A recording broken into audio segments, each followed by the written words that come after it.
Hello, this is Ken Ferry with this week's Boots in the Field report. 2020 will be remembered for a lot of different reasons, unfortunately most bad. We had a large-scale wind issues with that storm that came through on July 12th, and then all the pop-up storms have been popping up all over the Midwest.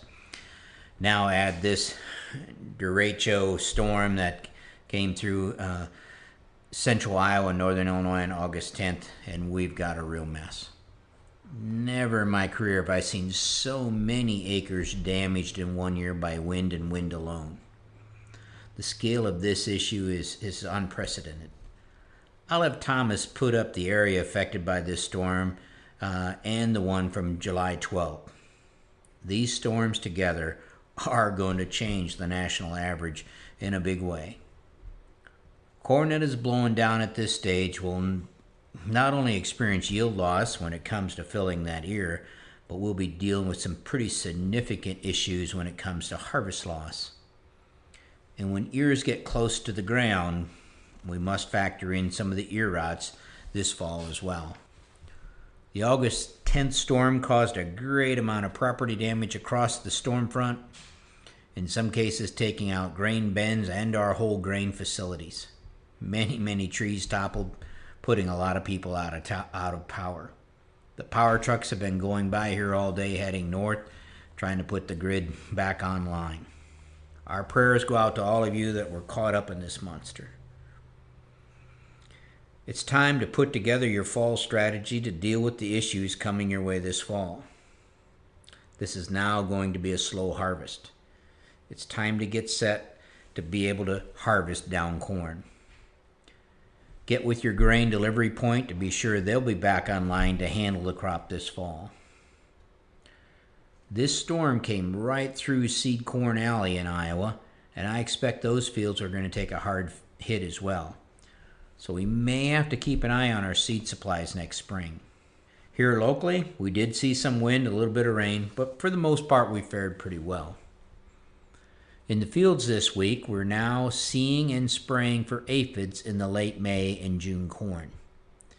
These aphids are in certain varieties, so if you find them in one variety, check wherever you've planted that variety to make sure they're not there. Second generation corn borer flight is well underway, so scouting the eggs and larvae in your non-traded corn fields needs to be underway now.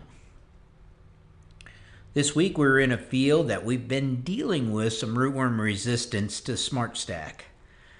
This field was rotated to beans, then back to a non-traded corn last year with an insecticide. This year the grower had both Smart Stack and Duracade events in the field. As we dug roots to look for feeding, we found the Smart Stack to have considerable damage, and the leaves to show beetle feeding, and the beetles were present as we're out there. The Duracade event looked clean of feeding and indicating resistance was only to the Smart Stack. As I've said earlier, now is a good time to evaluate your roots to see how you did as far as rootworm protection. Don't guess at what you think you have for next year. Let's dig those roots now and check for the feeding. Watch your sticky traps. In the bean fields, if you get to that 1.5 beetle per day in those traps, be ready to react next year. In the areas where this corn blew down, you may see more of a migration of beetles out of the cornfield and into the bean fields to lay their eggs. So stay on top of that. Disease pressure continues to build in the corn. I do expect to see some sudden death this coming week to start showing up in beans, but I have not seen it as of yet. Crop Tech customers, don't forget to register for our field day. In the past, our field day is usually at capacity. At the present rate of registration, it looks like the virtual field day will have an even bigger crowd. With any luck, this may be our first and last virtual field day, and we can get back to our normal field day next year. Sign up for the virtual Farm Journal Corn Soybean College is going well. I see a pretty good size block of growers signing up from Canada. We are more than grateful to have you attend our event. I hope all the fish I didn't catch up there this year are taking the year off to get bigger for me to catch next spring.